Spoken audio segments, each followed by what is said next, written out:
हज़रत मोहम्मद अस्सलाम वालेकुम वरहमतुल्लाहि वबरकातुहू। इस वक्त हम लोग रामपुर में और इस वक्त यहाँ पर जो मौला अब्बास के नाम से जाना और पहचाना जाता है। इस वक्त हमारे साथ जोगीपुरा के प्रशासक जनाब जुवेज हैदर रज़वी साहब यहाँ पर मौजूद है, जो कि अल्हम्दुलिल्लाह बेहतरीन खिदमतें अंजाम दे रहे हैं। क्योंकि रामपुर जुवेज भाई आपका वतन है और यहाँ पर ये जुलूस मुसलसल बरामद होता है, तो इस जुलूस के हवाले से थोड़ा हमारे सामईन को बता दें। देखिए, सबसे पहले तो मैं आपका खैर मकदम करता हूँ। आप हमारे वतन इतनी दूर से तशरीफ़ लाए, इस जुलूस में शिरकत करी, उसके लिए मैं आपका तहे दिल से शुक्रिया अदा करता हूँ। ये जुलूस हमारा लगभग 58 साल पुराना हो गया है और इस जुलूस को ईजाद करने के लिए हमारे मुन्ने चाचा, बब्बू अंकल और शमीम अंकल ने बड़ी मेहनत करी और उन्हीं की मेहनत से आज ये जुलूस लगभग समझिए 58 साल पुराना हो गया और बड़ी रौनक रहती है। बड़ी दूर दूर की अंजुमनें आती हैं, पूरे हिंदुस्तान की अंजुमनें यहाँ पर आती हैं, 25 और 29 में सब में आती हैं।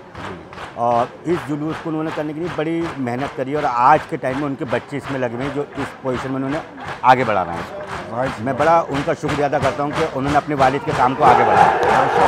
और इस वक्त देख रहे हैं कि सुबह 9:30 तकरीबन 10 बजे से प्रोग्राम स्टार्ट हुआ है, जैसा कि आपने बताया कि ये काफ़ी देर में रात में ये रात को इसमें 2-3 बज जाएंगे। इसी तरह सिलसिला ये जारी रहेगा। जी, रात भर ऐसे रहेगा। उसके बाद किले में इसमें आग का मातम होगा और तमाम ज़ायरीनों के लिए, अंजुमनों के लिए, जो मेहमान हैं, सबके लिए खाना, चाय, सभी वगैरह सभी रहती है।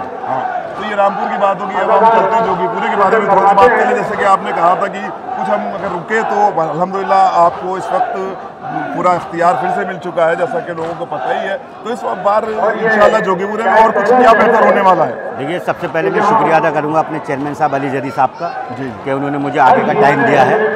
और अब मैं दरगाह पर मौला अब्बास के रोज़े पे शीशे का काम कराने जा रहा हूँ, मौला मुश्किल कुशा के रोज़े पे काम कराने जा रहा हूँ, शहजादी के रोज़े पे और दादा राजू के रोज़े पे, और एक वहाँ पर मैं लेटरिन बाथरूमों का प्रोजेक्ट स्टार्ट करने वाला हूँ। हाँ, जैसा कि मेरी बात जनाब अली जदी साहब जो कि चेयरमैन है शिया सेंट्रल वक्फ बोर्ड उत्तर प्रदेश के, उनसे बात हुई थी। उन्होंने कहा था कि यहाँ पे एक मल्टी स्टोरी हमें गेस्ट हाउस बनाने का प्लान कर रहे हैं। जी, वो चेयरमैन साहब की पूरी तैयारी हो गई है, किसी भी दिन आके वो उसका इनॉग्रेशन कर देंगे। तो ये गुफ्तगू थी जनाब जुवेज हैदर रज़वी साहब के साथ, और जोगीपुरा के हवाले से एक बहुत मुकम्मल गुफ्तगू इंशाल्लाह आगे भी होगी। इस वक्त क्योंकि रामपुर में है, जुलूस का सिलसिला जारी है और इस तमाम मोमिन खराज अक़ीदत पेश कर रहे हैं। गुलरेज साहब और मौलाना साहब भी यहाँ पर हमारे हमरा हैं। तमाम मोमिन को खुदा सलामत रखे। बहुत शुक्रिया गुलरेज भाई, बहुत शुक्रिया।